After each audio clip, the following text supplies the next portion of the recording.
Quer entender como funciona o loop temporal da vida do Kang no MCU e por que ele vai ser o vilão de Quarteto Fantástico? Chega aí, vamos dissecar tudo isso. E aí, meus sejam tranquilos, eu sou o Léo, sejam bem-vindos ao canal Colisão Pop. Nesse vídeo a gente vai abordar a cronologia da vida do Kang no MCU, porque depois das produções recentes na linha cronológica de tempo que eu estou gravando esse vídeo, nós tivemos novas revelações e coisas que fazem completo sentido pra a gente dissecar e entender a cronologia do Kang no MCU. Mas antes da gente entrar nisso, primeiro a gente tem que ter uma pequena aula de história sobre o Kang nas HQs, tá? Eu juro pra vocês, vai ser bem rápido. Então vamos lá. Kang nas HQs é Nathaniel Richards, originalmente. Ele é um cara do futuro. Ele é um descendente do Reed Richards do Quarteto Fantástico ou do Doom. Nunca ficou muito certo, provavelmente é do Reed mesmo, o Senhor Fantástico. Mas o Kang sempre teve dúvida se ele é um descendente do Reed ou do Victor Doom, o Dr. Doom. No futuro, Nathaniel Richards cria uma máquina do tempo em formato de esfinge e viaja para o passado para capturar o Apocalipse. No passado, ele vira o faraó e toma a alcunha de Ramatut. Mas o que ele não contava é que no passado o Quarteto Fantástico ia estar lá para impedir os planos dele. Depois dele perder pro Quarteto Fantástico,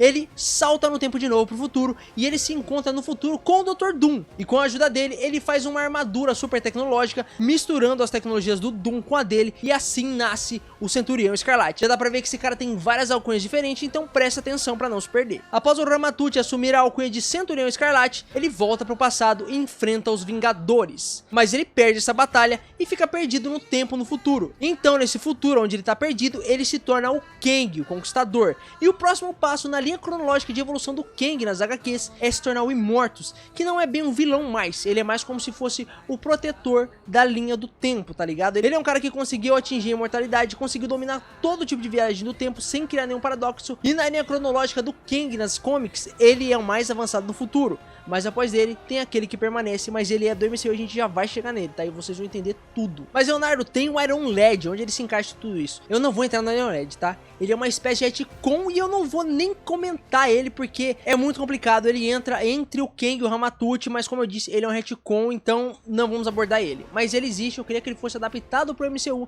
Eu queria que ele aparecesse como uma versão mais jovem do Jonathan Majors, em Dinastia Kang, ajudando os jovens Vingadores, mas depois ele traísse eles. Mas eu não sei se isso vai acontecer muito bem, é um sonho meu que aconteça no MCU, mas enfim. Vamos falar do Kang do MCU. A cronologia da vida do Kang no MCU é bem complicada e confusa.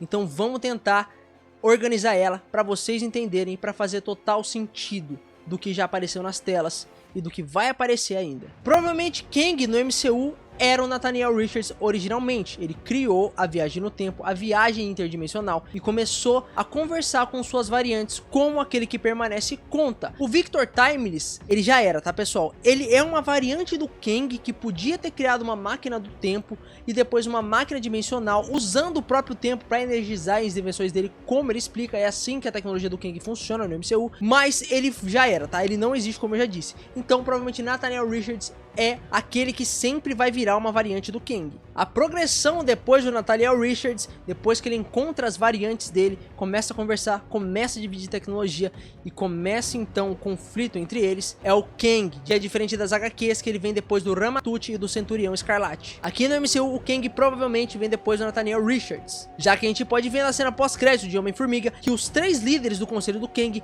um é o Ramatut, outro é o Centurião Escarlate, que não é Escarlate, e o outro é o Immortus. E depois do Kang, quem vem em seguida é o próprio Ramatut. E isso explica muito o Kang de Homem-Formiga e como ele pode voltar também. Porque o Kang de Homem-Formiga 3, Quantumania, ele é uma versão do Kang que tem o potencial de se tornar tão grande como os três bastiões do Conselho do Kang.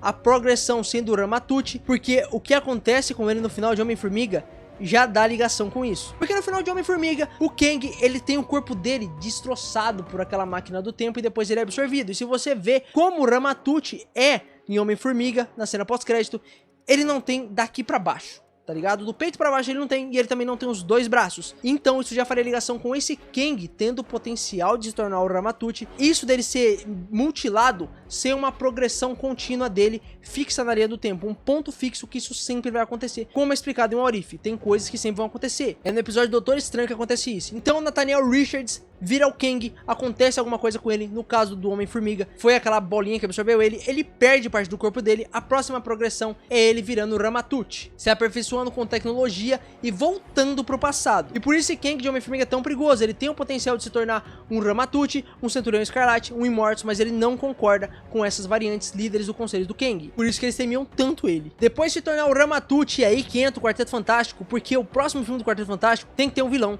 Ele vai apresentar o Doom, mas tem que ter o Kang também, porque a primeira vez que o Kang aparece nas comics é em Quarteto Fantástico. E já que foi estabelecido o Ramatut, ele tem tecnologia e vai sair um filme do Quarteto Fantástico, cara, o Ramatut provavelmente vai ser o vilão do Quarteto Fantástico, ou ele vai aparecer em algum momento do filme, e também seria uma oportunidade de introduzir os X-Men com o próprio Apocalipse. Tá entendendo onde eu tô querendo chegar, né? Tá tudo conectado, tudo faz sentido pra o Kang sempre brotar em algum lugar, e pra próxima versão do Kang que vai aparecer ser o Ramatut, que vai aparecer em Quarteto Fantástico. Se a Marvel não fizer isso, cara, não faz sentido nenhum ter mostrado o Ramatut. A próxima progressão de vida dele no MCU seria o Centurião Escarlate, que o Ramatut aperfeiçoa seu corpo com tecnologia, como é mostrado na cena pós-crédito de Quantumania. O Centurião Escarlate, que não é Escarlate, mas o corpo dele é como se fosse um completo ciborgue. Depois disso, chegam Immortus, porque o Immortus é o ápice das comics, aqui não, aonde ele consegue dominar toda a tecnologia. Dominando toda a tecnologia, ele podia fazer o corpo dele voltar no passado, aperfeiçoar o corpo dele com tecnologia biológica.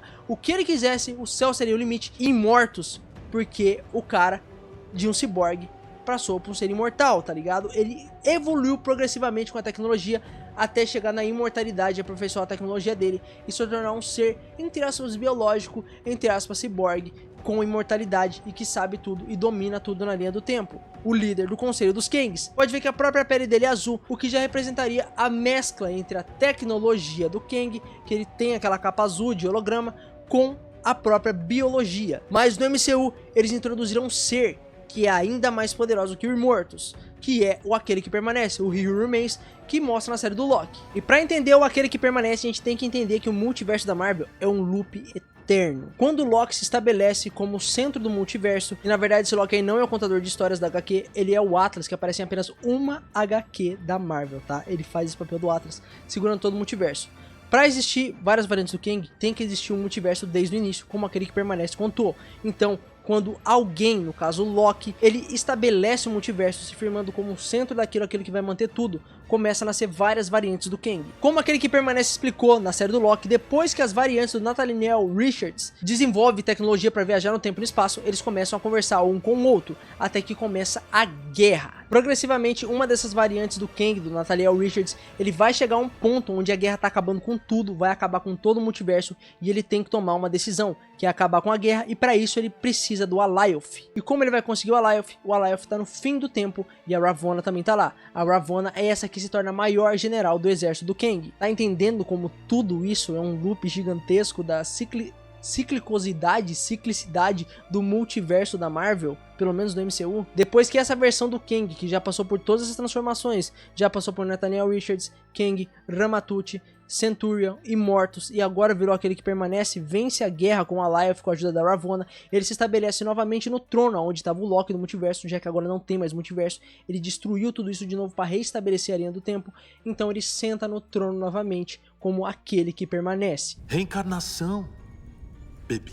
E viu como toda a linha do tempo do MCU e a linha do tempo da vida do Kang faz um completo sentido de ser um loop, e isso também já estabeleceria a nova linha sagrada do tempo, com esse Kang que restaria de Guerras Secretas, isso daqui é uma teoria, tá pessoal, como sendo a linha do tempo aonde vai ter X-Men, Quarteto Fantástico, e esse Kang aí vai estar no trono e pode ter um Loki também, o Loki pode estar livre. Eu vou fazer um vídeo também falando sobre o futuro do Loki, como ele se libertaria de lá, como ele seria tirado de lá, o que tá pra esperar ele na Marvel e como ele vai fazer parte de Guerras Secretas também. Mas é isso, a vida do Kang no MCU é um completo loop que sempre se repete. E provavelmente a variante que vai se tornar o Kang, o Ramatut, o Centurião Escarlate, que não é Escarlate no MCU, o Immortus e depois Aquele que Permanece, ou é o de Ant-Man 3, Quantumania, Homem-Formiga, Quantumania, ou simplesmente não apareceu ainda no MCU. Mas eu tenho certeza absoluta, com tudo que foi mostrado, que a vida do Kang é um grande loop. E o multiverso da Marvel, a ciclicidade dele, é um loop eterno, onde alguém abre um multiverso, aparece um monte de variante do Kang, ela vai lá, destrói esse multiverso, cria a linha do tempo sagrada e novamente o loop se repete com Aquele que Permanece sendo o centro de tudo. É isso, meus queridos, acharam esse vídeo legal? Aprenderam alguma coisa com ele? Gostaram dessa teoria de como a cronologia do Kang funciona na Marvel e de como a cronologia do multiverso funciona também, que ele é um loop eterno? Cara, se inscreve aí se não for inscrito e deixa um like se não for inscrito também, pra ajudar a gente e pro vídeo e o canal não cair no ostracismo do YouTube, beleza? Eu sei que pode parecer confuso, mas faz todo sentido se você parar pra reparar como funciona o MCU e como funciona a vida desse cara que foi mostrado pra gente até agora, tá? Eu juro pra vocês, eu não tô louco, faz sentido sim, é só pensar, assiste de novo Quantumania, assiste logo a primeira e a segunda temporada, que vai fazer sentido, cara, na moral. E como sempre, muito obrigado pra aqueles que chegaram até aqui e tamo junto.